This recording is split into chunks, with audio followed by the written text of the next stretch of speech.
ओम विश्वान देवस्य वितर दुरितान परासु यद भद्रम तन्नयासु। ओम भद्रम कर्णेभिः शृणुयाम देवा भद्रम पश्येम अक्षाभिर्जत्रा स्थिरैरङ्गैस्तुष्टुवांशस्तनूभिर्व्यसेमहि देवहितं यदायुः। ओम वेद प्रेमियों सुधी श्रोताओं संप्रति हम सब ऋग्वेद के अष्टम मंडल के 63वें सूक्त की व्याख्या में प्रवेश करने जा रहे हैं। इस सूक्त में 12 मंत्र हैं। मंत्र दृष्टा से प्रजात कांड देवता इंद्र और शीर्षक है शुभ कर्म से इंद्र की प्राप्ति हो सकती है। अब संबंधित मंत्र का सर्वप्रथम सत्सर पाठ हो जाए। सपोर्भ्यो महानाहं वेनः क्रतुभिरानजे यस्य द्वारा मनुष्पिता देवेषु धिय आनजे। इस प्रथम मंत्र में यह कथित है कि इंद्र देवाधिदेव है, शीर्ष का संचालक और सर्वोत्तम शक्तिमान है। उसकी प्राप्ति का उपाय यज्ञ अथवा शुभ कर्म है। तो यस्य द्वारा, जिस उपाय के द्वारा इंद्र को प्राप्त किया जा सकता है उसको पहले मनु ने जाना। धिया उपायों द्वारा और मनु पिता हैं, पिता मनु यानी आज मानव हैं और मनु की संतानें ही मानव कहलाती हैं। तो उन्होंने इंद्र कैसे प्राप्त हो इसका उपाय दिव्य शक्तियों से प्राप्त किया और ऐसा अनुभव किया कि इंद्र जो है वो महानाम, सह महानाम माने वो पूज्य है, महान है और पूर्व्य माने सबसे प्राचीन है, उसके पूर्व और कोई नहीं था। वेना और वह इंद्र परम कांतिमान है। ऐसा इंद्र क्रतुभिः यज्ञों द्वारा आनजे प्राप्त हो सकता है या लोगों को प्राप्त हुआ है। तो यज्ञों में श्रेष्ठतम कर्म, जितने श्रेष्ठतम शुभ कर्म है वो सब यज्ञ हैं। और वैसे योग यज्ञ, तपो यज्ञ, ज्ञान यज्ञ तथा परे गीता में कहा गया है कि योग भी यज्ञ है, तप यज्ञ है, ज्ञान यज्ञ है।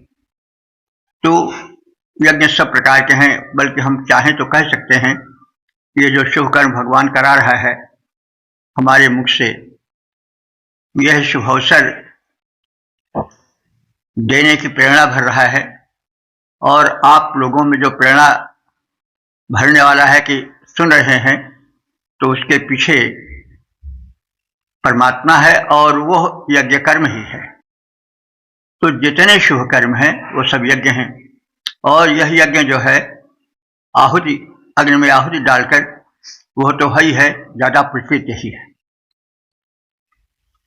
और इस यज्ञ द्वारा देव शक्तियां जो है वो शक्ति प्राप्त करती हैं। वायु का शोधन होता है जो देवता है, जल का शोधन होता है, संपूर्ण वातावरण का शोधन होता है।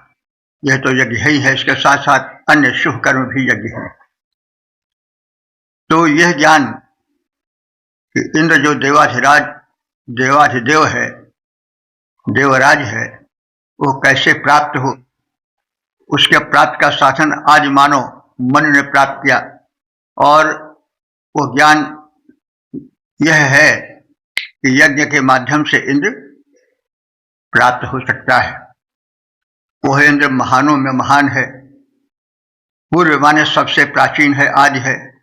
वेना माने परम कांतिमान है। और वो कृत भी यज्ञों द्वारा, शुभ कर्मों द्वारा प्राप्त हो सकता है। जिस इंद्र के पास पहुंचने के उपायों को देवों से पालन करता आदि पुरुष मन ने प्राप्त किया, वह इंद्र परम पूज्य है, आदि है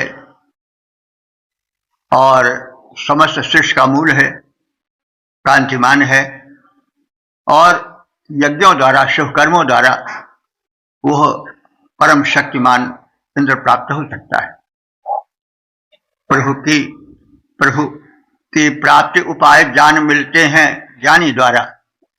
प्रभु की प्राप्ति उपाय जान मिलते हैं ज्ञानी द्वारा। इस रहस्य का ज्ञान बताया पहले मनु ने सारा। सबका स्वामी इंद्र जो कि है पूज्य कांतियुत हरि, शुभ कर्म यज्ञ द्वारा मिल पाता है असुरारी। ओम 8:63 देवता इंद्र शीर्षक है उपासना और सोमरस पाने से प्रसन्न होने वाला इंद्र। अब संबंधित मंत्र का सर्वप्रथम सत्तर पाठ हो जाए। दिवामानन्नोत्सदन् सोमपृष्ठासो अद्रजः उक्था ब्रह्मजशं स्यात्। इस दूसरे मंत्र में यह कथित है कि ऐसा दिव्य इंद्र जो कि देवाधिराज है, परब्रह्म स्वरूप है अथवा साक्षात परब्रह्म ही है, उसे प्राप्त करने के लिए जो सुगम साधन हैं वे हैं सोम रस की प्रस्तुति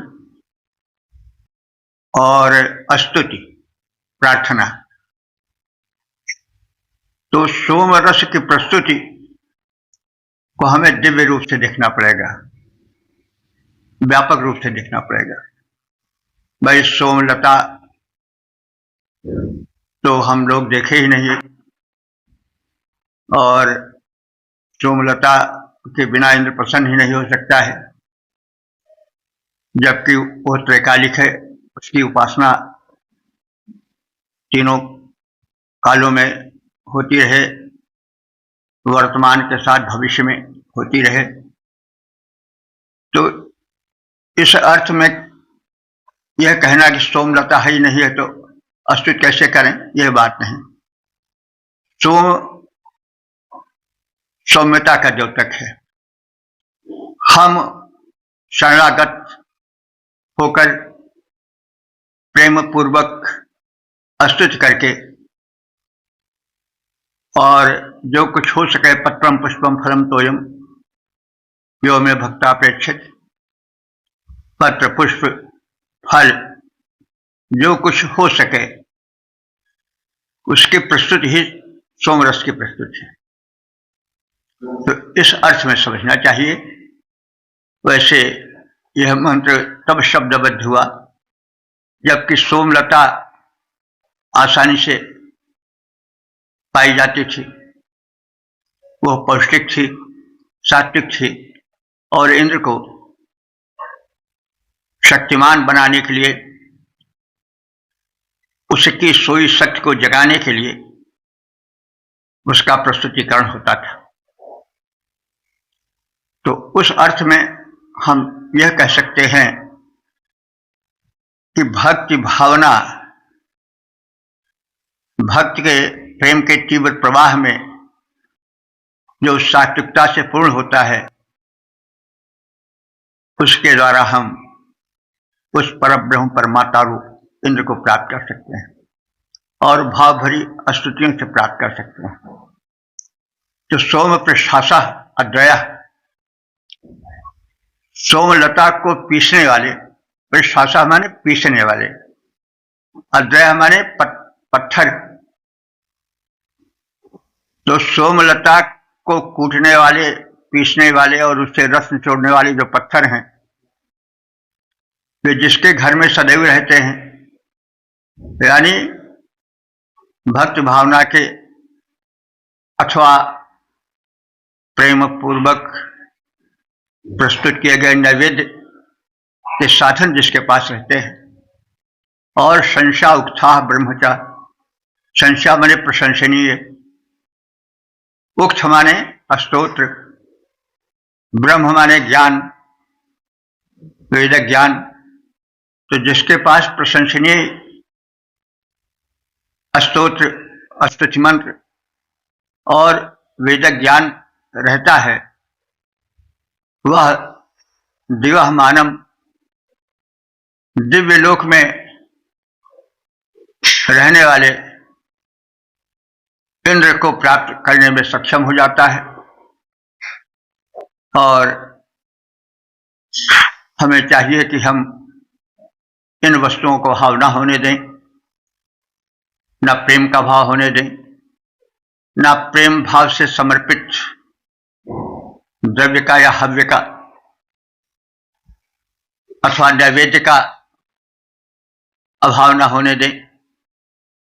अब इन्हीं सब भावों से प्रभावित बाद की भक्त भावना रही होगी।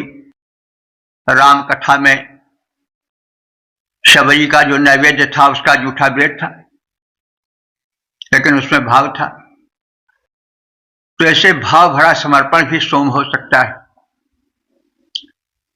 तो हमें इस प्रकार से समझना चाहिए कि इंद्र की अनुकंपा प्राप्त करने के लिए आवश्यक है कि हम भाव भरा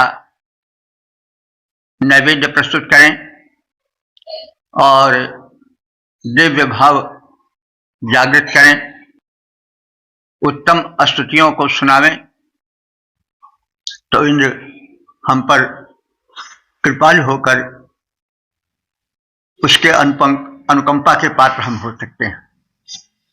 तो सोमरस निकालने वाले पत्थर तथा सराहनीय स्तोत्र कभी उस इंद्र का त्याग न करें जिसने, यानी जिस इंद्र ने दिव्य लोक का निर्माण किया है, जो सर्वसमर्थ है, अर्थात इंद्र के पीने के लिए सोमरस, उसकी स्तुति हेतु उत्तम स्तोत्रों का अभाव न होने पावे, ताकि इंद्र की अनुकंपा के प्राप्ति के पात्र हम सदैव बने रहे। सराहनीय स्तोत्र और वे पत्थर जो रस सोम निचोड़े, सराहनीय स्तोत्र और पत्थर जो रस सोम निचोड़े, स्वर्ग लोक निर्माता सुरपति का वे दोनों साथ न छोड़ें, तभी हम उस इंद्र को प्राप्त कर सकेंगे। उसकी कृपा दृष्टि हम पर बनी रहेगी।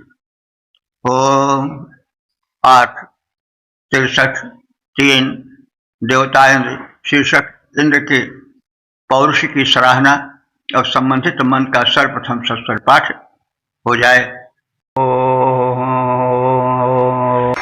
सविद्वान् अंगिराभ्य इंद्रो गा अवृणोदपान् स्तुषे तदस्य वांस्यम्। इस तीसरे मंत्र में यह कथित है कि इंद्र लोकोद्धारक है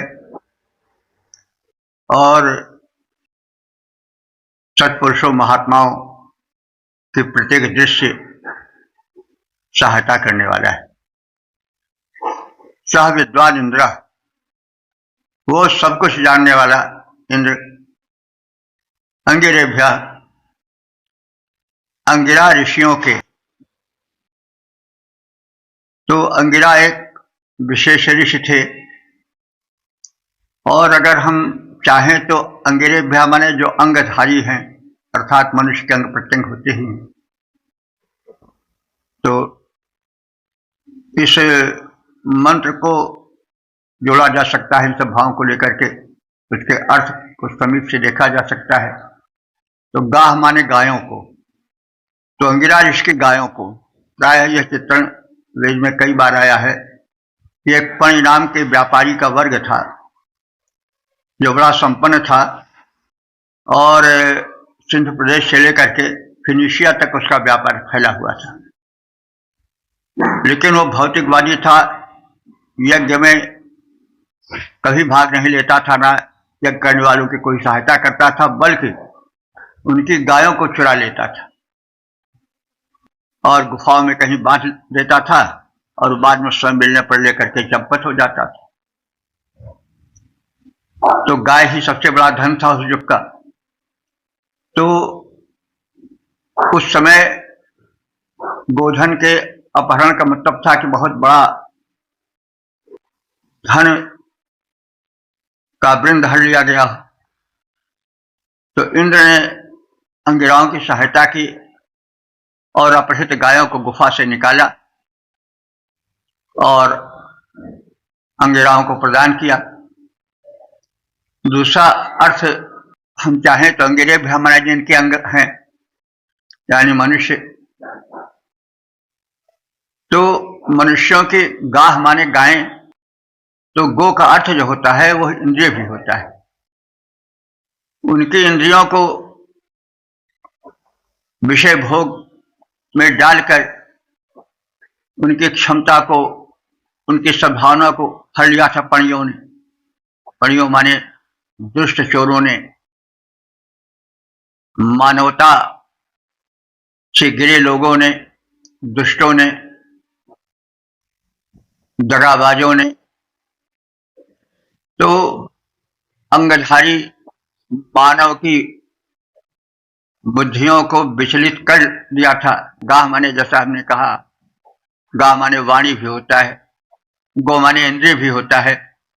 तो इंद्रियों को सदपथ से हटा करके वही सदपथ से हटाना, उनकी चोरी करना है और उसको अपने वश में कर लिया। माने दुष्टों ने, पणियों ने इंद्रियों को अंगधारी मनुष्य के अपने वश में करके उनसे सद्भावना दूर कर दिया। इंद्र ने शरणागत भक्तों की रक्षा की और गायों को, इंद्रियों को वासनाओं से, दुर्वृत्तियों से मुक्त किया। तो इस प्रकार से दोनों प्रकार के अर्थ हो सकते हैं।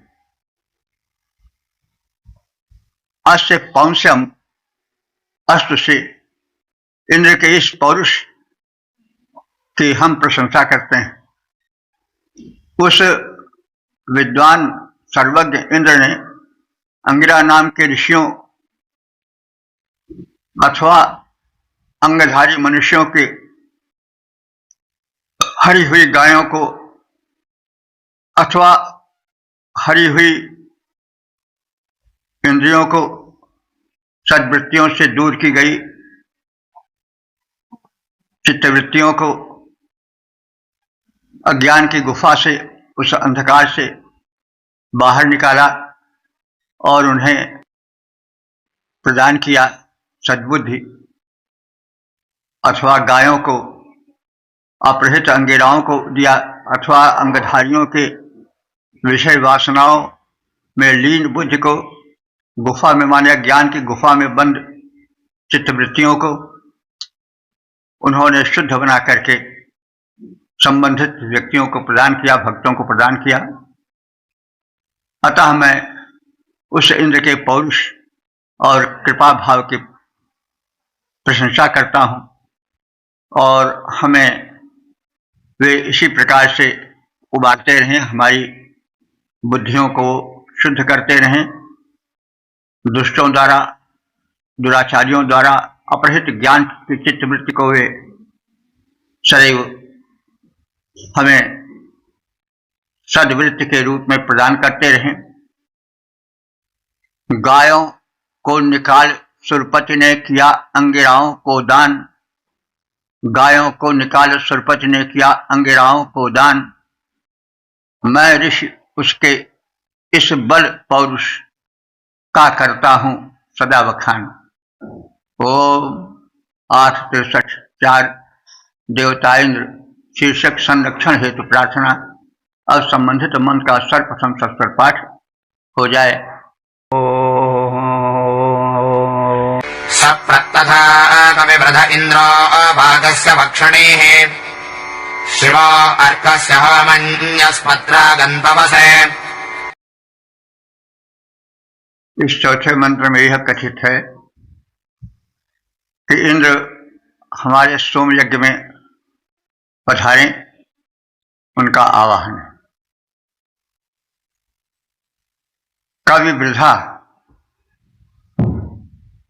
ज्ञानियों को बढ़ाने वाला इंद्र, वाकस्य वक्षणी शिव अस्तित्व को प्राप्त करने वाला मंगलकारी इंद्र, प्रयत्न था पूर्ववत पहले की तरह ही अस्मत्रा अर्कस्य होमनि, हमारे सोमयज्ञ में अवश्य संरक्षण के हेतु आगंतुक आए पधारे। वे इंद्र ज्ञानियों की वृद्धि करने वाले और अस्तुतकर्ताओं को सुख तथा मंगल प्रदान करने वाले हैं। वे हमारे सोमयज्ञ में संरक्षण करने हेतु अवश्य पधारें। तो जीवन यज्ञ में है, सोमयज्ञ सबसे श्रेष्ठ यज्ञ होता है। सोमयज्ञ से जीवन में सौम्यता का, सुरक्षा का प्रसार होता है। इंद्र सर्वश्रेष्ठ सर्वोत्तम परम शक्ति है। यज्ञ शुभ कर्म उनकी सहायता के बिना सुरक्षित नहीं रह सकते हैं। यह हम सुनते आए हैं कि यज्ञ होता था तो असुरगण घेर लेते थे, यज्ञ विध्वंस करते थे। और यदि हम जीवन को यज्ञ मान लें तो भी यज्ञ को ध्वंस करने के लिए, पदच्युत करने के लिए, पथच्युत करने के लिए तमाम राक्षस तुल्य लोग रहते हैं। शराब की आदत, नशे की आदत और तमाम कुकर्मों की आदत जो है वो जीवन यज्ञ को ध्वंस कर देती है और राक्षस तुल्य मनुष्य समाज में भरे रहते हैं। वे भटका देते हैं। और जो सोम यज्ञ है, जीवन में सौम्यता भरने वाली, श्रेष्ठता भरने वाली जो यज्ञ है, जो शुभ कर्म है, उससे वंचित हो जाता है। और जब शुभ कर्म से वंचित हो जाता है तो उसका पतन निश्चित हो जाता है। तो इसलिए उस परम शक्ति इंद्र से प्रार्थना है कि वे जो भक्त हैं, उनके स्तुतिकर्ता हैं, उनको मंगल प्रदान करे और उनके जीवन यज्ञ को कभी दुष्ट तुल्य, मतलब मनुष्यों से अथवा राक्षसी प्रवृत्ति वाले मनुष्यों से दूर रखे, ताकि उनका जीवन यज्ञ सौम्यता प्रदान करने वाला यज्ञ, श्रेष्ठता प्रदान करने वाला यज्ञ किसी प्रकार से अनिष्ट को न पावे, सदैव सुरक्षित बना रहे। तो इस प्रकार से सौम्यता, श्रेष्ठता प्रसार करने वाला यज्ञ, शुभ कर्म सदैव होता रहे, राक्षसी वृत्तियां उसे नष्ट न कर पावे। अब यह एक रूपक के माध्यम से है, हम इसे जीवन में उतार सके। संसार में किसी शुभ कर्म के लिए चलिए तो तमाम लोग उस पर दृष्टि रखते हैं। दुष्ट लोग हैं तो हमारे गांव के, घर के ही आसपास मिलने वाले, लेकिन वे यज्ञ जीवन से हटा देते हैं और तमाम कुटेवों में, बुरी लतों में लगा देते हैं और जीवन यज्ञ ध्वंस हो जाता है, जीवन यज्ञ का ध्वंसन हो जाता है। वह कलंकित होकर नष्ट हो जाती है। तो ऐसे अवसर पर वह इंद्र जो कि सर्वशक्तिमान है, वो हमारे जीवन यज्ञ को सफल करे और राक्षसी वृत्तियों को मार भगावे। तो प्रत्येक मंत्र जीवन से जुड़ा है, उसके साथ उसका जो एक अर्थ और है जो उससे लगा है, वो भी निकाला जा सकता है और आवश्यक भी है। क्योंकि मंत्र केवल ऊपरी भाव तक तैरने वाले नहीं हैं, केवल ऊपरी खोल में रहने वाले ही नहीं, उसके भीतर जो रस भरा रहता है वही मूल कल्याणकारी है। और अन्यथा यह कहना कि सोम यज्ञ में आओ, सोमपान कर जाओ, जो यज्ञ में बाधा डालते हैं उनको दूर भगाओ, तो इतने से तो कोई खास अर्थ नहीं निकलता है। जब यह जीवन से जुड़ जाता है कि हमारे जीवन एक यज्ञ है, उसमें सौम्यता रहे, बुरे लोगों की संगत जो राक्षसी तुल्य बुद्धि रखते हैं वे जीवन यज्ञ में बाधा न डाल सकें, वे कुपसगामी न बना सकें, ताकि हमारा जीवन सुख और समृद्धि के शिखर पर चढ़ जाए। तो उसका मूल भाव तो यही है, और जो उसका मूल भाव है उस तक पहुंचना चाहिए, और वो जीवन के लिए अमृत तुल्य है। तो वे सुरेंद्र जो ज्ञानी जन को करते हैं उत्कर्ष प्रदान, वे सुरेंद्र जो ज्ञानी जन को करते हैं उत्कर्ष प्रदान, सुख मंगल उनको देते जो करते उनका यशोगान। वेदानी सुरनाथ, वेदानी सुर नायक हमारे सोम यज्ञ में आ जाएं, संरक्षण वे करें हमारा, बाधाओं को दूर भगाएं। ओम वेद प्रेम श्रोताओं, संप्रति हम सब ऋग्वेद के अष्टम मंडल के 63वें सूक्त के 5वें मंत्र की व्याख्या में प्रवेश करने जा रहे हैं। देवताएंद्र और शीर्षक ऐश्वर्य हेतु प्रार्थना।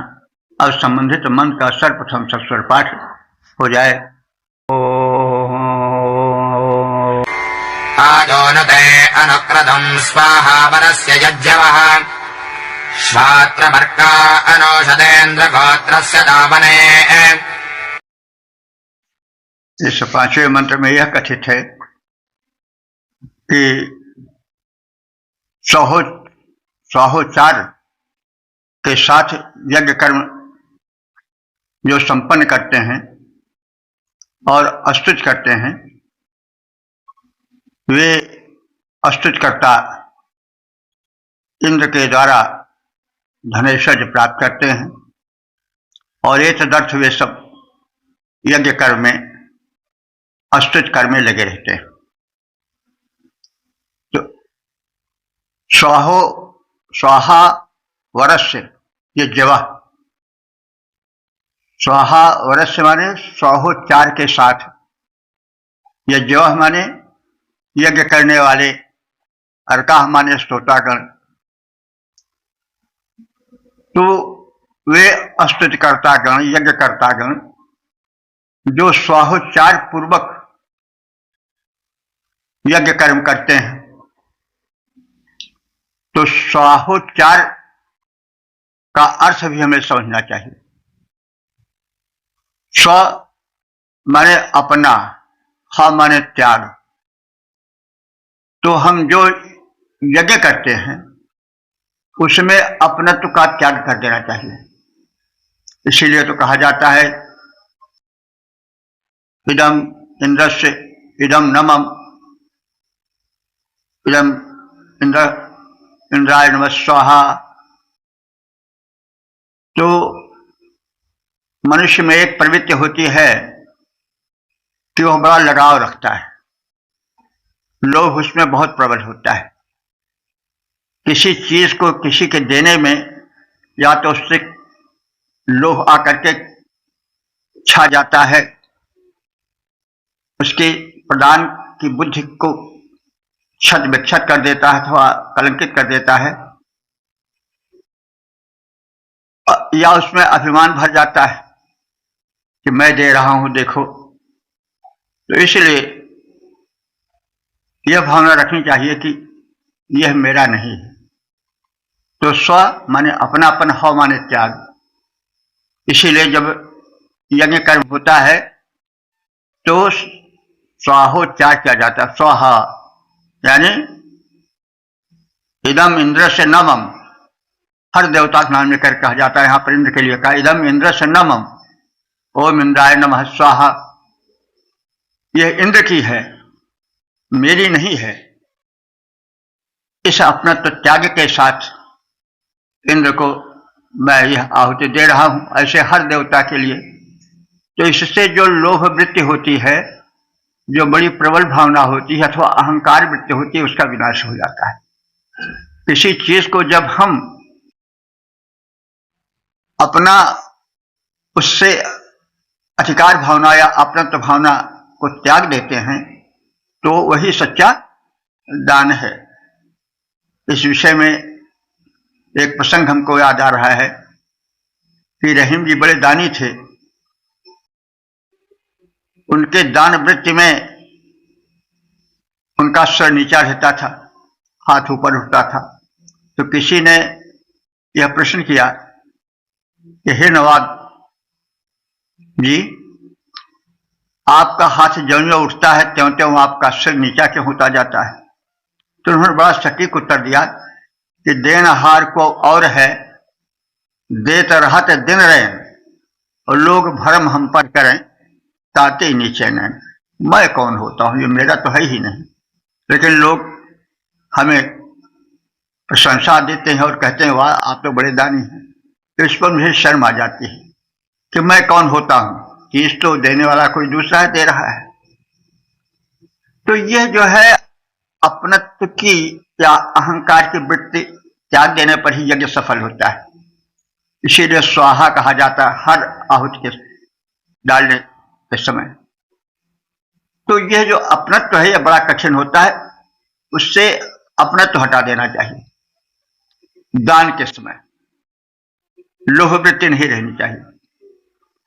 उस चीज को हम समझ सकते हैं कि यह जो बैंक में कर्मचारी रुपए बांटता है तो यह समझता है कि मेरा नहीं है, देता तो वही है, लेकिन वो है समझता है कि मेरा नहीं है। लाखों रुपए वो देता है रोज, लेकिन अगर उसमें यह आ जाए कि तो मेरी है तो फिर गड़बड़ हो जाएगा। तो देते समय अहंकार का, लोभ का लेश भी नहीं रहना चाहिए।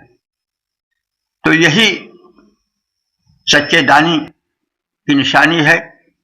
और वेद में हर मंत्र के साथ स्वाहा जुड़ा रहता है। तो यहां भी वही कहा जा रहा है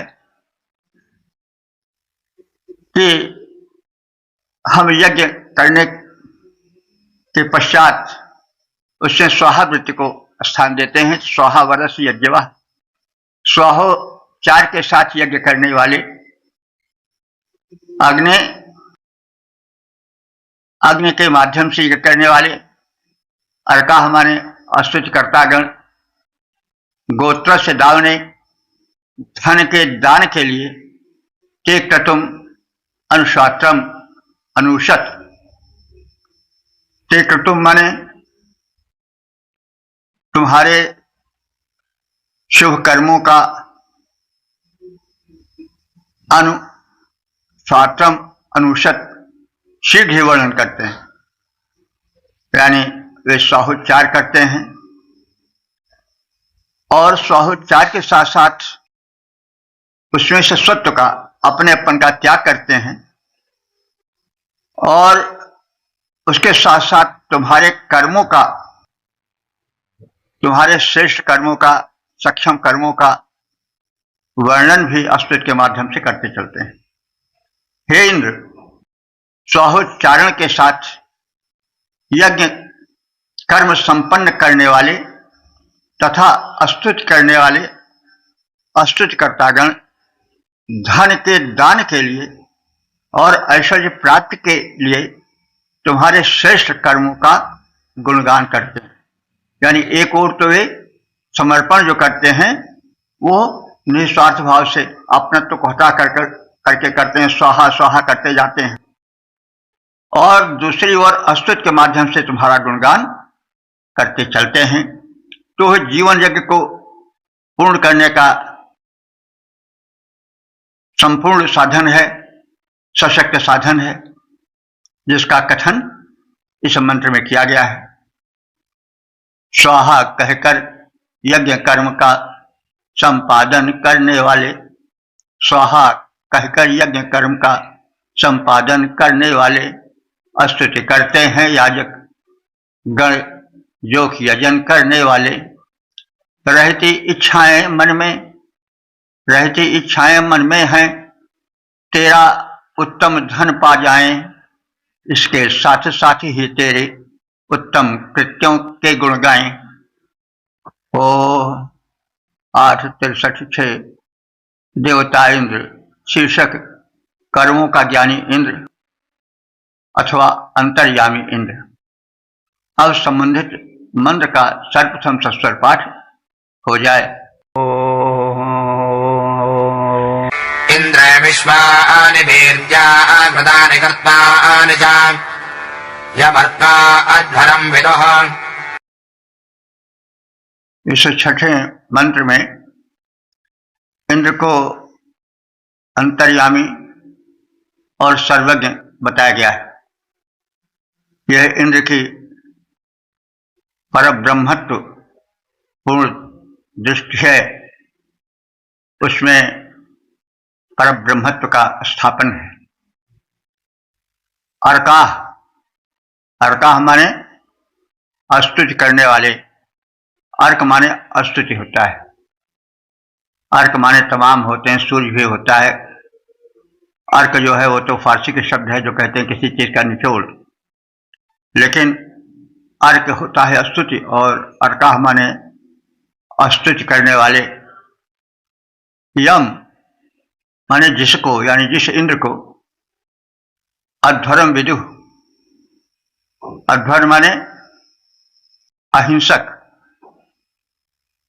विदुः माने जानते हैं। इंद्र कभी हिंसा नहीं करता है, इसलिए वो अहिंसक है। अब आप कह सकते हैं कि वो तो राक्षसों को मार डालता है और उनके नगरों को उजाड़ डालता है, तो यह हिंसा नहीं है। दुष्टों को दंड देना जो है वो हिंसा नहीं है। राम और कृष्ण का जीवन तो पूरा रक्तपात वाला रहा, लेकिन वे कभी इस कारण द्वेषी नहीं रहे। जो सैनिक लोग हैं वो तो किसी न किसी तरह से लोगों को मारते ही रहते हैं, भले वो शत्रु पक्ष के हों, लेकिन मारते हैं तो मनुष्य ही, लेकिन उनको हत्या नहीं लगती,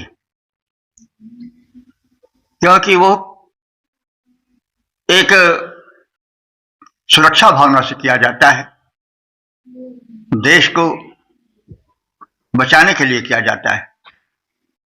हम सब जानते हैं कि यदि सैनिक न हो तो लोग सुख की नींद नहीं सो सकते हैं। चोर लुटेरे आक्रमणकारी सोने न दें, घर लूट लें, इज्जत लूट लें। तो इसलिए इंद्र को यहां कहा गया है कि अध्वर्म, अध्वर माने हिंसा रहित कर्म करने वाला। इंद्र मारता है, नगरों को उजाड़ता है, लेकिन वे दुष्ट हैं, इसलिए उसका यह मारने उजाड़ने वाला कर्म हिंसक कर्म नहीं कहा जाता है, वह अहिंसक है। तो अध्वरम विदुः, उसको लोग अहिंसक मानते हैं। कृतानि कर्त्वानि च, और मानवों के किए गए और किए जाने वाले सभी कर्मों को वह विश्वानि वीर्या, संपूर्ण पराक्रम के साथ, शक्तिमत्ता के साथ जानता है। तो यानी इंद्र सर्वज्ञ हैं, इंद्र सर्वांतर्यामी हैं, और इसके साथ हिंसा रहित हैं, क्योंकि वे लोकहित में, जनहित में राक्षसों की, दैत्यों की, असुरों की पुरियों को उजाड़ते हैं, उनके प्राण हरण करते हैं। तो इसमें यह बताया गया है कि यदि लोकहित में किसी को दंड दिया जाए, किसी का संहार किया जाए, उसको उजाड़ दिया जाए, तो वह हिंसा नहीं कही जा सकती है। इसीलिए तो कहा गया है गीता में कि गहनो ही कर्मणः गति, कर्म की गति बड़ी मतलब मार्मिक है और उसको समझना बड़ा कठिन है, बड़ी सूक्ष्म बुद्धि की आवश्यकता होती है। लोग भटक जाते हैं, जो दुराचारी हैं, दंभी हैं, वे पूजा पाठ के नाम पर ठगी कर देते हैं। तो इसी प्रकार से सत्कर्म और दुष्कर्म के बीच जो रेखा है वो जानी जानी चाहिए। और दान, शुभ कर्म और शुभ कर्म कहे जाने वाले वाक्य में उसके पीछे शुभ कर्म का जो संबोधन है वो क्या सही है कि नहीं सही है, क्या वह ठगने के लिए तो नहीं है। तो यही जो है गूढ़ ज्ञान है। अन्यथा कर्म का बाहरी स्वरूप पर्याप्त नहीं होता है। गहनो ही कर्मणः गति, इसीलिए कहा गया है कर्म की गति बड़ी गहन होती है। तो हमें किसी कर्म के भीतर तह तक पहुंचकर उसके औचित्य अथवा अनौचित्य का निर्णय करना चाहिए। तो स्तुतिकर्ता जिस इंद्र को अहिंसक मानते हैं, उस इंद्र को और उसके किए गए आचरण को संपूर्ण पराक्रमपूर्ण विधि से उसके पराक्रमों, उसके कर्मों का निर्णय लेना चाहिए। तो यह संकेत है कि जो आगे काव्य महाकाव्य लिखे जाएं तो उसमें जो आदर्श पुरुष खड़ा हो, उसमें किस रूप का, किस कर्म का उचित या अनुचित का भाव डाला जाए। तो वैदिक युग के बाद आता है रामायण काल। तो इन्हीं सिद्धांतों के आधार पर वाल्मीकि ने राम का रूप स्थापित किया। राम एक ओर तो बड़े कोमल हैं, दूसरी ओर बड़े कठोर हैं। एक ओर तो वो बड़े अहिंसक हैं, दूसरी ओर वे रक्तपात करने वाले भी हैं, उजाड़ देने वाले हैं। उनके माध्यम से सोने की लंका जला दी जाती है। रहा को कुल रोवन हारा, एक लख पूछ सवा लख नाती, तहि रावण घर दिया न बाती। मंदोदरी जी कहती है कि राम विमुख अस हाल तुम्हारा और रहान को कुल रोवन हारा। इस तरह से सफाया तुम्हारे का कुल का हो गया कि आज कोई रोने वाला भी नहीं बचा। तो राम विमुख अस हाल तुम्हारा, रहान को कुल रोवन हारा। तो यह वेद का सूक्ष्म ज्ञान जो है, कर्म की रेखा, कर्म का स्वरूप स्थापित करता है। और इसी वेद ज्ञान के आधार पर वाल्मीकि कृत रामायण महाकाव्य में उसके नायक का स्वरूप स्थापित किया गया, राम का स्वरूप स्थापित किया गया। कालाग्नि सस्ता क्रोधे क्षमया पृथ्वी सम अग्नि। और पृथ्वी जो कि वैदिक देवता हैं, उन्हीं का गुण उसमें भरा गया। विष्णु सरिसा विजय, राम जो है विश्व के सदृश पराक्रमी हैं। तो ये सब वैदिक भावना की स्थापना है चरित्र काव्यों में। रामायण महाभारत इतिहास ग्रंथ माने जाते हैं। इनमें राम और कृष्ण का स्वरूप इन्हीं वैदिक मान्यताओं से प्रकाश लेकर के स्थिर किया गया है। स्तुति कर्ता जिस इंद्र को अहिंसक मानते हैं, उस इंद्र को मानवोचित गुणों से विभूषित करते हैं और किए जाने वाले संपूर्ण पराक्रमपूर्ण कर्मों का ज्ञान है, उस इंद्र को ऐसा बताते हैं। तो जो महापुरुष हैं वो सर्वज्ञ होते हैं, वे भूत भविष्य वर्तमान का ज्ञान रखते हैं, वे अवतारी मान लिए जाते हैं। तो इंद्र के यही गुण रामकृष्ण आज में पिरोए गए हैं। अस्तुति कर्ता जान अहिंसक करते हैं जिसका गुणगान, अस्तुति कर्ता जान अहिंसक करते हैं जिसका गुणगान, संपूर्ण पराक्रम पूर्ण कृत्य का इंद्रदेव को पूरा ज्ञान। तो अस्तुति कर्ता जो है जिसको अहिंसक कहते हैं, यानी इंद्र तो हिंसा ही करता है, असुरों का संहार करता है, लेकिन उसको वेद और अस्तुति कर्ता पूर्ण अहिंसक कहते हैं। और संपूर्ण पराक्रम पूर्ण कृत्यों का इंद्रदेव के करते ज्ञान, और इंद्रदेव स्वयं भी सब कुछ जानने वाले। ओ 663 देवता इंद्र, शीर्षक सब संहारक इंद्र। अब संबंधित मंत्रों का सर्व पाठ हो जाए। यत्पाञ्चजन्यया विषेन्द्रय घोषा असृक्षता अस्त्रणात् बर्हणा विभो और्यो मानस्य सक्षयाः। इस 17वें मंत्र में यह कथित है कि इंद्र जो है वह सम्मान का पात्र है, उसके समस्त कृत्य जो है वह अनकरणीय हैं। यत पांचजन्य या विषा,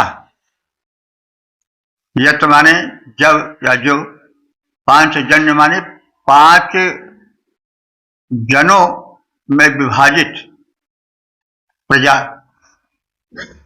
तो 5 जनों में विभाजित प्रजा का अर्थ क्या हुआ, तात्पर्य क्या हुआ?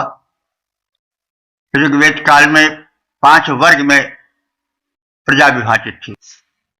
ब्राह्मण, क्षत्रिय, वैश्य, शूद्र और निषाद, ये 5 वर्ग हुए। इस विषय में लोगों में बड़ा भ्रम रहता है और लोग अनर्थ भी कर रहे हैं, आज भी हो रहा है, आज से ज्यादा हो रहा है। वेद में कहीं भेदभाव नहीं है।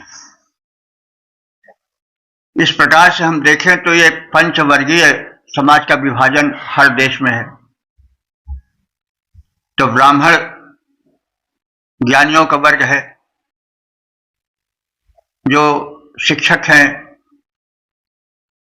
विषयों का सूक्ष्मता से ज्ञान रखते हैं, जो वैज्ञानिक हैं, शोधकर्ता हैं, ये सब ब्राह्मण हैं। हमारे देश में भी हैं, सभी देशों में है। इनका अभाव हो जाएगा तो देश पिछड़ जाएगा। और क्षत्रिय हर देश में है, हमारे देश में भी है, आगे पहले भी थे, आज भी है, आगे भी रहेंगे। तो क्षत्रिय है क्षतात् किलत् त्रायते इति उग्रः, वो क्षति से, विनाश से रक्षा करता है, इसलिए वो क्षत्रिय है।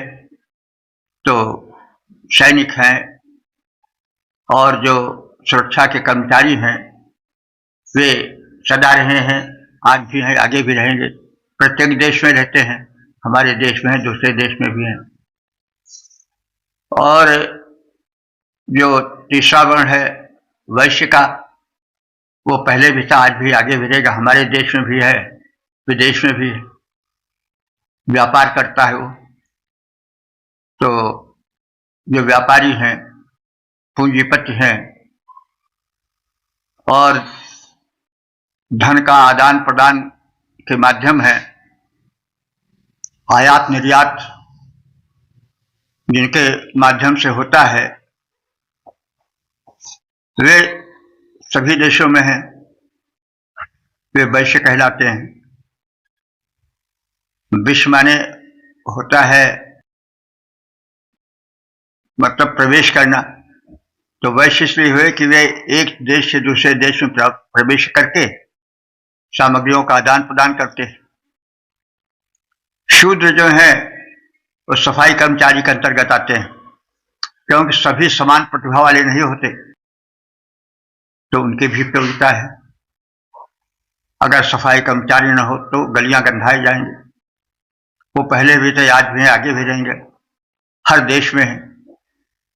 तो यह बंटवारा शाश्वत है, सदैव रहा है, रहेगा और है। कोई भी देश हो यह बटा रहेगा इसी प्रकार से, यह आवश्यक है।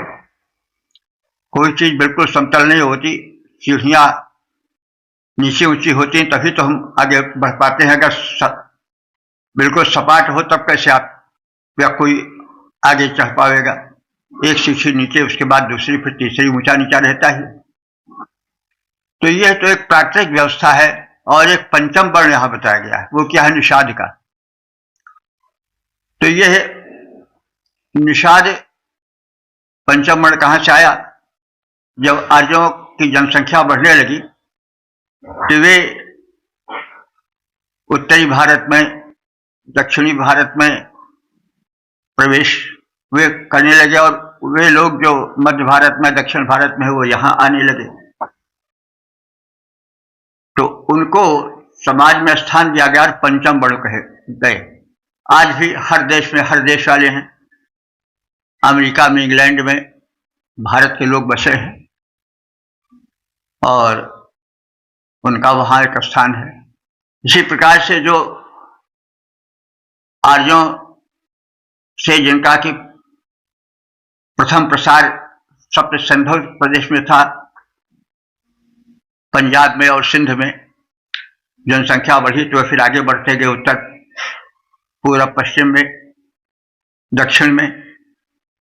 तो उनका मेल हुआ जो जनजातियों से, उनको उन्होंने धिक्कारा नहीं, उनको उन्होंने काट मार के बराबर नहीं कर दिया, उनको भी स्थान दिया और पंचम वर्ण माना।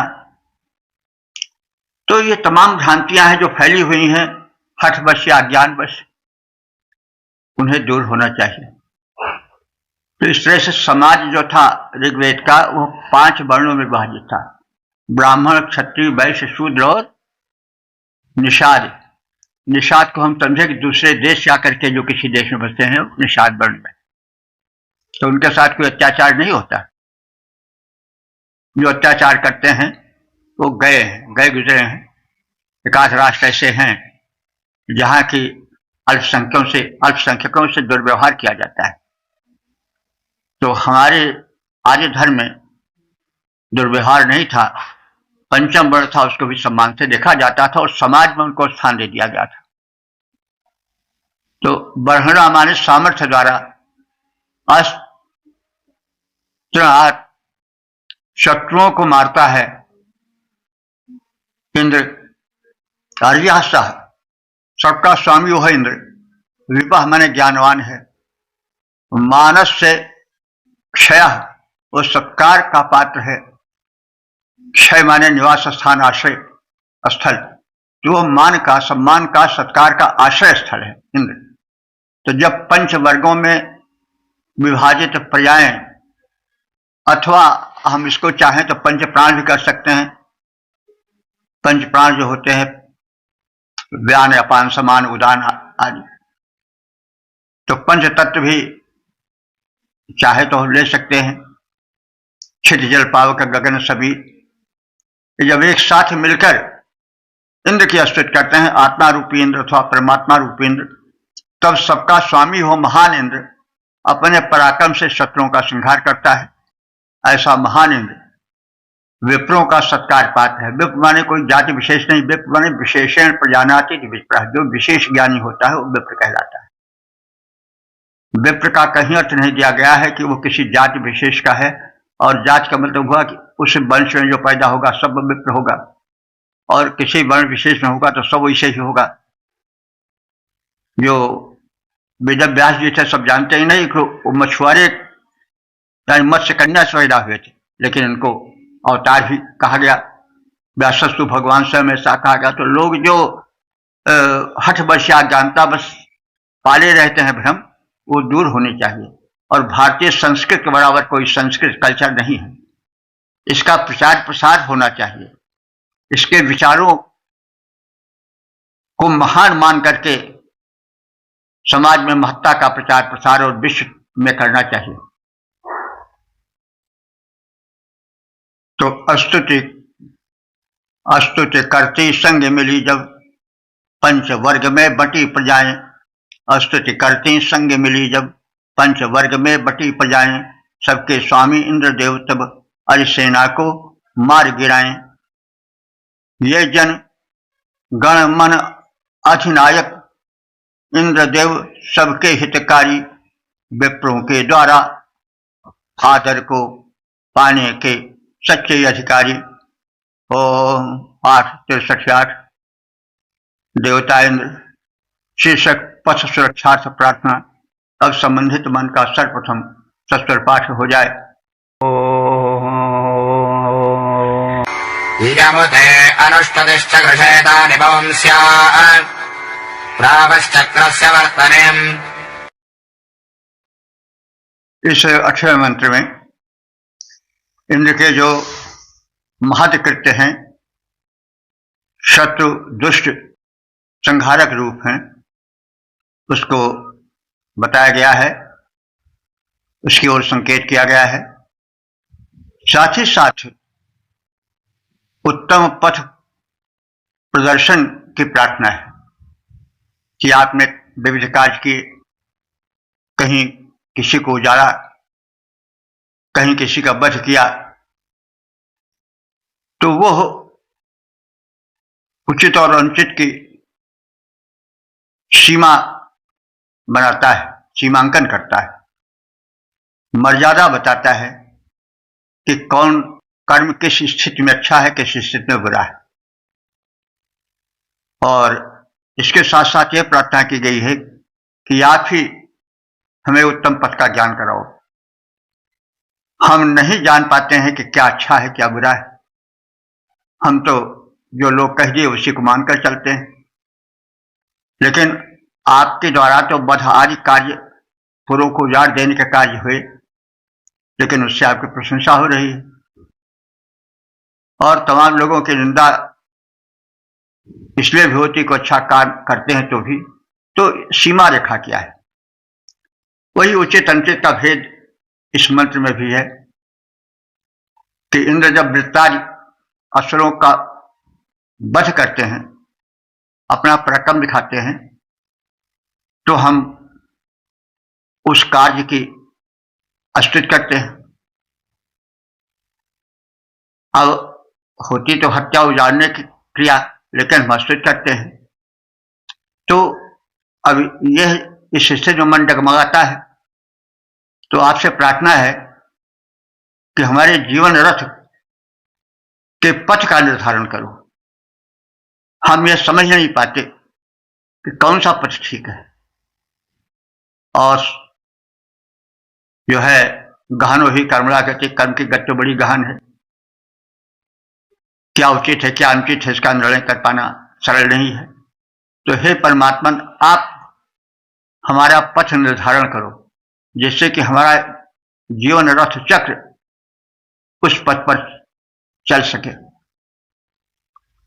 तो तानि पहुंचा चक्र से उन पराक्रमों को आपने किया। चौंसा माने पराक्रम, तान माने उन पराक्रम, पहुंचा माने पराक्रमों को जो आपने किया। यम अनुस्तुति थे, उसके लिए हमारी अनुकूल स्तुति प्रस्तुत है। तो हम तुम्हारे प्रत्येक कर्म की स्तुति किए, हिंसक कर्म भी, हिंसक कर्म की भी। तुमने उजाड़ा बहुतों के घर और मारा बहुतों को, उसके कारण तुम्हारी स्तुति भी किए। लेकिन वे स्तुति क्यों किए गए कि वे मारकाट के कर्म हिंसक होते हुए भी हिंसक नहीं है, वे बढ़ चढ़ के अहिंसक हैं। तो यह भेद बड़ा सूक्ष्म है।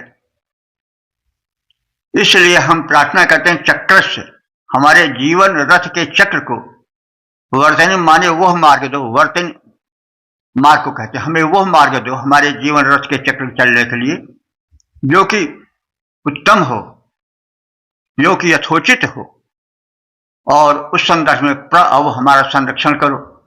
हे इंद्र, वृतराज के वश में तुमने जो शौर्य दिखाया उसके निमित्त हमने तदनुकूल स्तुति की और स्तुति करते हैं। हमारे रथ चक्र के चलने का पथ पूर्ण सुरक्षित करो और वो पथ दिखाओ जिस पर हमारा जीवन रथ चल सके और अपने गंतव्य तक सुरक्षित और शुभ के साथ चला जाए और अपने उत्तम गंतव्य को प्राप्त कर सके। तुमने जो है शौर्य दिखाया, वृत्तादिक का कर संहार, तुमने जो है शौर्य दिखाया वृत्तादिक का कर संहार, उसके हेतु तुम्हें प्रस्तुत है उत्तम स्तुति का उपहार। रथ चक्र चले जिस पथ से स्तुति करता हूं, अब मैं साभार पूर्ण सुरक्षित उसको कर दो वीर देवता इंद्र उदार। ओम 8, 63, 9 देवता इंद्र शीर्षक सुरक्षार्थ प्रार्थना। अब संबंधित मंत्र का सर्वप्रथम सस्वर पाठ हो जाए।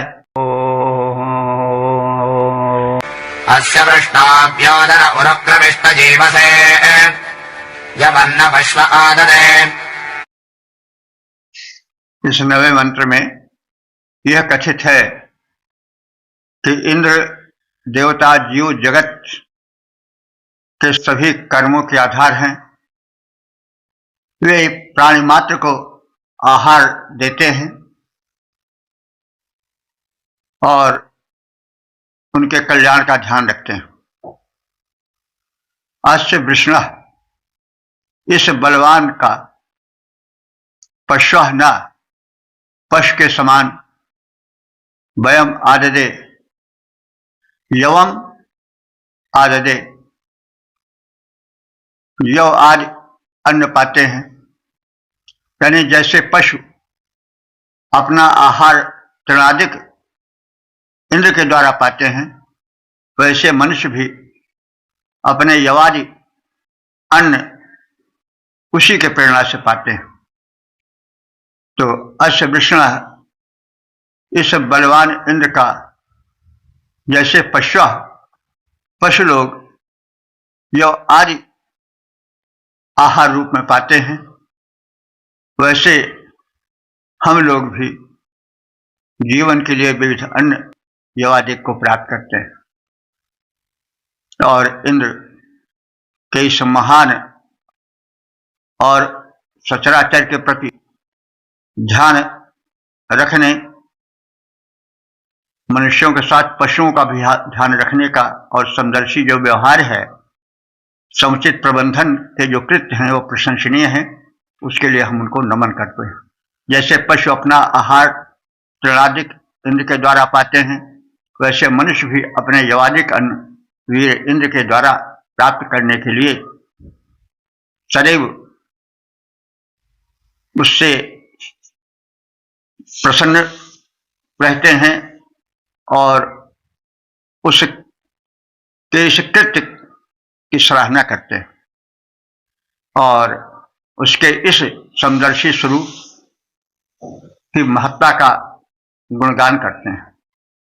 मनुष्य और पशु दोनों पाते इंद्रदेव से निज आहार, मनुष्य और पशु दोनों पाते इंद्रदेव से निज आहार। इंद्रोत प्रेरित वर्षा पर निर्भर रहता सारा संसार, प्राप्त यवादिक अन्न पुष्ट बन होता नर में बल संचार। इस प्रकार नर करते उत्तम कर्मों का पाद्रह आधार। ओम 8, 63, 10 देवता इंद्र शीर्षक इंद्र की अनुकूलता हेतु प्रार्थना।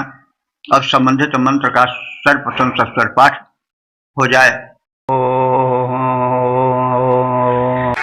तद्दधाना अवश्यमो दुष्माभिर्दक्षमिदरः श्याम मरुत्पदा वृधे। इस 10वें मंत्र में यह कहा गया है और याजकों से जो यज्ञ कृत्य को पूर्ण कराते हैं अनुरोध किया गया है कि महान इंद्र के जिसके वैभव का कथन हुआ है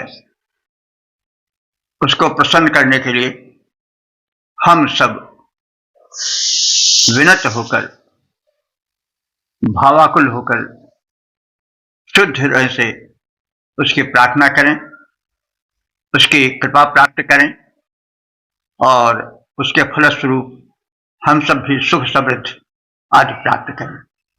मरुत्वतः वृधे, मरुत्वतः माने मरुतों के स्वामी, मरुदगण को हम जानते हैं ना, तो ये मरुदगण जो है इंद्र के सैनिक हैं। तो इंद्र मरुत्वान हुए, मरुतों के स्वामी हुए, तो मरुत्वतः वृधे हम मरुतों के स्वामी इंद्र के यश को बढ़ाने के लिए तत्दधाना उसकी भक्ति भावना को हृदय में धारण करते हुए अवश्य वह माने संरक्षण के इच्छा करने वाले हम युष्मा भी तुम लोगों के साथ प्रार्थना करके हे याजको दक्ष पितरा श्याम, दक्ष माने अन्न आदि के पितरा माने स्वामी, पालन करने वाले या एकत्र करने वाले, श्याम माने हो जाए। हे याजको रक्षण की कामना करने वाले हम सब यजमान मरुत्वान इंद्र की कीर्ति में वृद्धि करें। मरुतों के स्वामी इंद्र के गुणगान द्वारा उसकी कीर्ति बढ़ाएं, चारों ओर उसका गुणगान कराएं, उसके संवर्धन हेतु तुम्हारे साथ सहयोग करें तथा इस प्रकार इंद्र की कृपा प्राप्त कर हम सब अन्नों के स्वामी बन जाएं। पर्याप्त अन्न का भंडार हम सब के पास हो जाए ताकि हम उसे शुभ कर्म में, क्षुधाकुल व्यक्तियों की क्षुधाहरण में, यज्ञ आदि कर्मों में लगा सकें।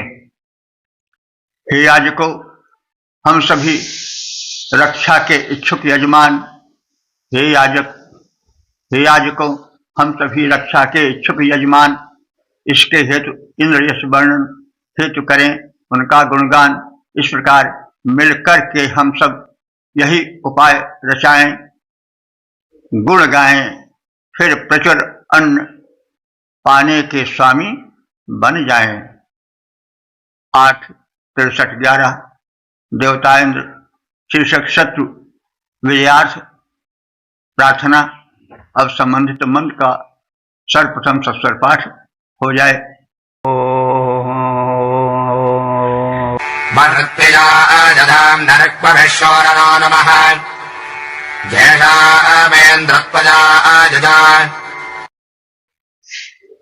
इस 11वें मंत्र में कथित है कि हम सब इंद्र की स्तुति करते जाएं और इंद्र हमें शत्रुओं पर विजय दिलाएं।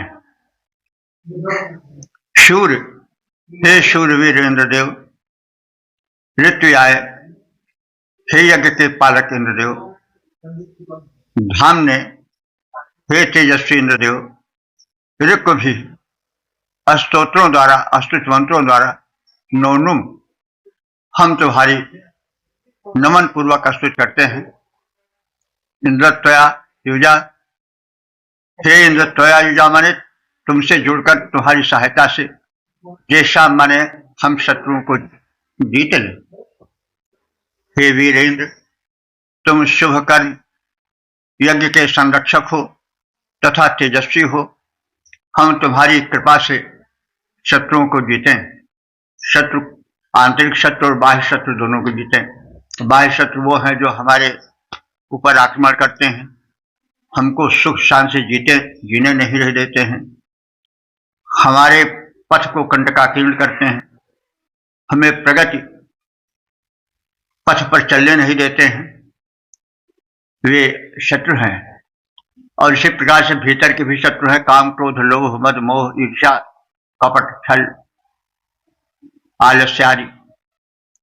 तो हे वीरेंद्र, तुम शुभ कर्म यज्ञ के संरक्षक हो तथा ओजस्वी हो। हम तुम्हारी कृपा से शत्रुओं का संहार कर डालें। हे वीरेंद्र, यज्ञों के रक्षक, हम सबके हितकारी, जीत सके हम सकल शत्रु, ऐसी हो कृपा तुम्हारी। ओम 8 63 12 देवता इंद्र शीर्षक रक्षार्थ प्रार्थना। अब संबंधित मंत्र का सर्वप्रथम सत्संग पाठ हो जाए। अस्मै रुद्रा मेहना परवदासो वृत्रहत्ये परहोदौ सजोषाः यशंसदेस्तुवते धानि वज्र इन्द्रज्येष्ठा अस्मां पवन्तु देवाः। इस 12वें मंत्र में इंद्र के साथ साथ रुद्रादि देवों से रक्षा की प्रार्थना की गई है, क्योंकि असुरक्षित जीवन नहीं रह जाता है, वो आगे नहीं बढ़ पाता है। तो यह वज्र जो कि परम बलशाली है, वज्र माने बलशाली, संसते अस्तुते प्रशंसा करने वाले, अस्तित करने वाले के धाय माने संरक्षण हेतु उसके पास जाता है। यानी जो इंद्र जो है वो समस्त देवों में श्रेष्ठ है, बलशाली है, ऐसे इंद्र उपासकों के पास जाते हैं, यानी उसकी सुरक्षा निर्धारित करते हैं। रुद्रगण जो 11 रुद्र हैं, अस्मे मेहना पर्वतासा, और जो मेहना माने वर्षा करने वाले पर्वत हैं, और हमारे लिए वृष्टि कराने वाले मेघ हैं। पर्वत का अर्थ पर्वत भी होता है और मेघ भी होता है। तो पर्वत कैसे वृष्टि कराते हैं? आप जानते हैं कि अगर हिमालय पर्वत न होता तो वृष्टि न हो पाती। वे जो मानसून वृष्टि है उसको रोक करके उस मानसून को बरसने के लिए बाध्य कर देते हैं। तो बंगाल की खाड़ी से उठी मानसून हिमालय पर्वत से टकरा करके बरसने के लिए लौट पड़ती है। तो इसलिए पर्वत भी वृष्टि के कारण है, और पर्वत का अर्थ मेघ मंडल भी होता है, क्योंकि वे भी बड़े विशाल होते हैं पर्वत की भांति। तो उसमें मेहना माने मेहन करने वाले, यानी पानी बरसाने वाले। ये पानी बरसाने वाले मेघ हमारे लिए वृष्टि कराएं। इंद्र ज्येष्ठा, जिनका ज्येष्ठ माने अगुआ श्रेष्ठ देव जो है वह इंद्र है। देवताओं में जो मुख्य देव है इंद्र हैं, और ये सब मिलकर एक साथ हमारी रक्षा करें। वृत्तासुर को मारने वाले भरहुतो माने संग्राम में, वृत्तासुर को मारने वाले संग्राम में अस्मान अवंत हमारी रक्षा करें। तो यहाँ पर वो वृत्तासुर नहीं है जो कि इंद्र द्वारा मारा जाता है। वृत्तासुर माने तमाम जो घेरा डाले हुए, मंडल डाले हुए हमारे चारों ओर शत्रुगण बैठे हुए हैं, हम पर प्रहार करने के लिए तत्पर हैं, उनको भरहुतो में युद्ध में मारें और आसमान अवंत हमारी रक्षा करें। तो ये सब तो आप सब जानते हैं कि मनुष्य शत्रुओं से घिरा है। एक और तो बाहरी शत्रु रहते हैं, तरह तरह से विघ्न बाधा डालने वाले, ईर्ष्या करने वाले, और दूसरी ओर हमारे भीतर काम क्रोध लोभ मोह मद ईर्ष्या कुटेव बुरी आते हैं, सब शत्रु हैं। जो कि घेरा डाले पड़ी रहती हैं। वृत्त माने जो घेरा डाले रहे। तो वृत्तासुर को तो इंद्र मारते हैं, लेकिन तमाम ऐसे शत्रु हैं, काम क्रोध लोभ मद मोह आदि, ये सब घेरा डाले हुए हमारा पथ रोके रहते हैं। तो ऐसे मंडलित, ऐसे घेरा डाले हुए शत्रुओं से संग्राम में भरभूतो माने संग्राम में अस्मान अवंतु, हम सबकी रक्षा करें। कौन? इंद्र जो सब देवताओं के आगे रहते हैं, सर्वश्रेष्ठ हैं। रुद्र, मरुत और जल बरसाने वाले मेघ आदि जिनका कथन किया गया है, वे सब मिलकर के हमारे जीवन को विविध रूप में रक्षा करें। मनुष्य सदैव घिरा रहता है शत्रुओं से, दुर्वृत्तियों से। तो ये सब देव मिलजुल कर हमारी रक्षा करें, हमारा जीवन निरापद बनावें, हम आगे बढ़ सकें। समस्त देवताओं में वृत्त निहंता इंद्र प्रमुख हैं तथा शक्तिशाली हैं। वे उपासकों के पास जाते हैं। वर्षा कारक मेघ, रुद्र तथा अन्य देवगण शत्रु संहार में हमारी रक्षा करें, हम पर घेरा डाले। हमारे चारों ओर जो शत्रु हैं विविध प्रकार के, उनसे हमारी रक्षा करें। बलि इंद्र वर्षण करता घन देव रुद्रगण सारे संग्रामों में साथी बनकर रक्षक बने हमारे। ओम। इस प्रकार से भगवत कृपा से हमने ऋग्वेद के 8वें मंडल के 63वें सूक्त के 12 मंत्रों का संक्षिप्त ज्ञान प्राप्त कर लिया। अब तक जो मंत्र व्याख्यायित हो चुके हैं उनकी संख्या हो चुकी है 7154। यह परमात्मा की परम कृपा है, वेद भगवान की अनुकंपा है। हम सब वेद ज्ञान को प्राप्त करते रहें, अपने जीवन को वेद के सांचे में ढालें और समर्थ बनावें तथा वेद का प्रचार प्रसार करें। ये सूक्त इंद्र का है। इंद्र परब्रह्म परमात्मा का रूप है। वो महान है। समस्त शक्तियां, देव शक्तियां उसके अधीन हैं। और इंद्र की महत्ता का कथन हुआ है। उससे शत्रु जो विविध रूप में घेरा डाले पड़े रहते हैं, उनके वृंद को इंद्र हटाएं और रक्षण हमारा करें। अन्य देवता भी हमारे सहायक हों, क्योंकि मनुष्य इस प्रकार से दुर्वृत्तियों से घिरा रहता है, उसके इतने शत्रु हैं, अपने और पराये मिलकर के उसको आगे चलने नहीं देते हैं। इस स्थिति में देव शक्तियों की परम आवश्यकता है।